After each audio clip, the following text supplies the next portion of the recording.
We've talked about Elon, we've talked about X and its toxicity, and there is a somewhat new social network in town, Bluesky. And what's definitely interesting is that it's starting to inflect and really gain a lot of traction. And, it's in some senses a Twitter clone, but in other senses it's not. And Amira, I think you've got a disclosure to make here, but also that makes you the perfect person to tell us a little bit more about what's happening at Bluesky.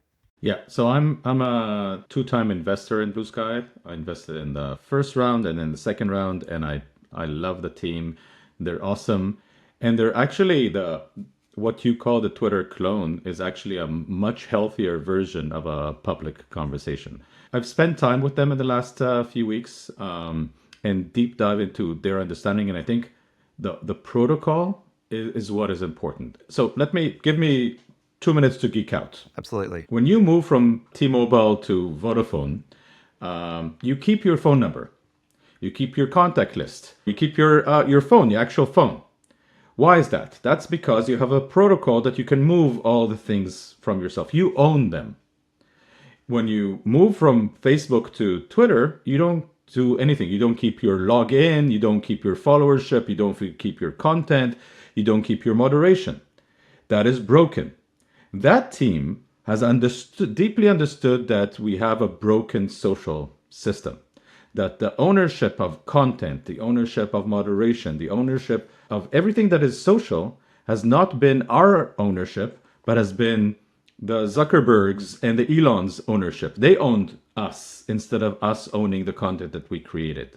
So they've built an open protocol that lets you move and own the content, moderation, identity, everything that you created.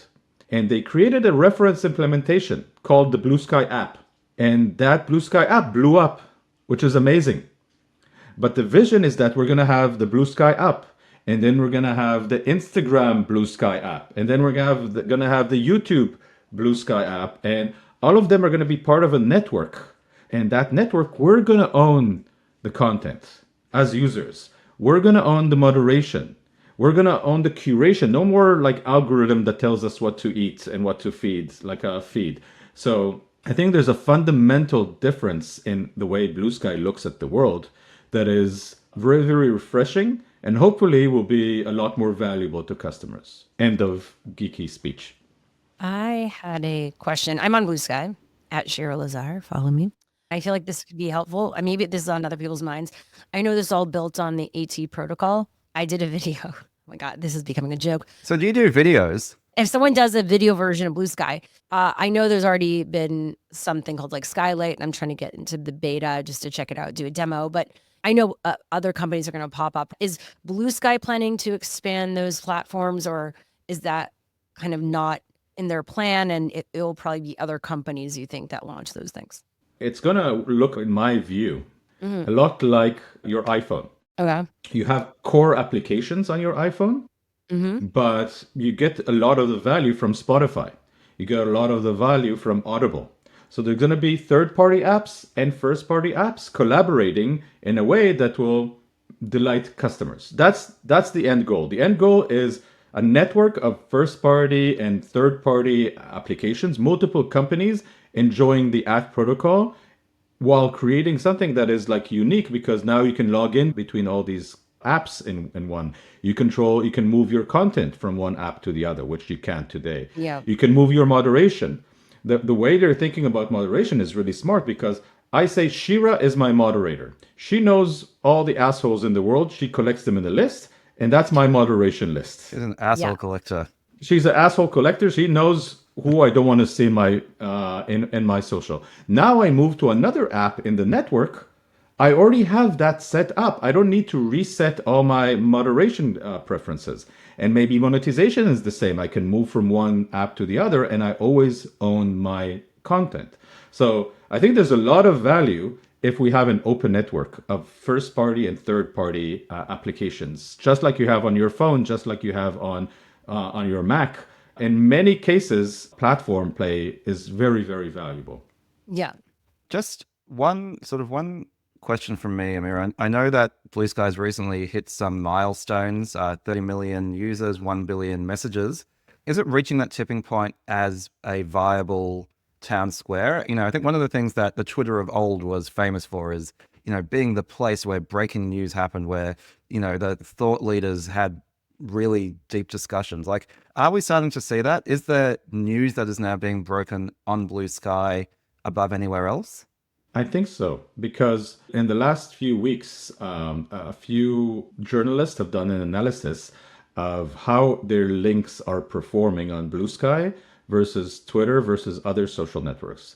And because of the ad system, where you don't want the user to leave your wall garden, all links are suppressed on most of the networks. But on Blue Sky, if you post a link and it goes viral, there's no suppression. So like news verticals could get a lot of traffic from Blue Sky. So I think it is becoming the public conversation. It is becoming the place where people can talk freely about whatever they like. That's why I joined Twitter in the first place. When Twitter bought my company, I joined it to make the public conversation open for developers and open for everyone. And I think the implementation of that is happening on Blue Sky. I can see how passionate you are about that. And, one of the things to be aware of with Twitter is it was never that big compared to Instagram or even LinkedIn. It had a relatively small number of active users, but they were important people. They were highly networked people. They were the journalists, the politicians, the thinkers. And so, I think if Blue Sky is able to capture more and more of those people, it becomes interesting. I must admit, I'm not on it. I'm not on X either. I quit that a while ago, but I enjoyed the old Twitter. So I think I might join Blue Sky and see what it's like. Now the competition is going to be between Blue Sky and Threads. Threads is We could geek about that. win it, but I do think the model Blue Sky is where it's going. But it's interesting because Threads wants to be that place for news and live conversations. Actually, they don't want to be there for news, and that's where Blue Sky will win, because that is kind of stuck in that in between. It's like the the elephant in the room for them, where I think the people that work there know that they need to be part of this conversation. Journalists and writers, they reference these places when they're writing articles and they're in the press, but then they don't want to be part of that conversation. So it'll be interesting to see what happens. I actually think getting moderation right is really important. So one of the things, again, I keep talking about the old Twitter. Twitter was always a place that put a fairly light touch on moderation, right? It's a place where you could curse and say controversial things without being moderated out of existence. And that's what allowed really interesting conversations to have there. Now, it has turned absolutely toxic since then. There's a difference between being able to say uncomfortable things and turning toxic. And what I felt with Threads is it's over moderated, because it comes from that Facebook, Instagram heritage of let's all be reasonably nice to each other. And so I didn't get that same sort of value out of it that I used to get from Twitter. I don't know how Blue Sky approaches this, but I think it is important to be able to say what you think without it sort of just becoming censored. Threads feel to me like a Disney version of social. Exactly. Friends are there to pick you around. Ta, ta, ta, ta, ta, ta. Like you hear the funny music. Like there's no substance for me. There's a lack of a bit of that edginess, because in the end, they're in the Meta platform, they're trying to monetize. It is a bit of like, let's put the blinders on. Let's all see through rose-colored glasses. Exactly. And the vision in Blue Sky is that like you could have free speech together with good moderation. So like you can say whatever you want. I don't have to listen to it. If I can easily moderate my feed and you can easily say what you want, then we're both happy. So that's the freedom of speech, not the freedom of reach. I think that's the Love that. Like that.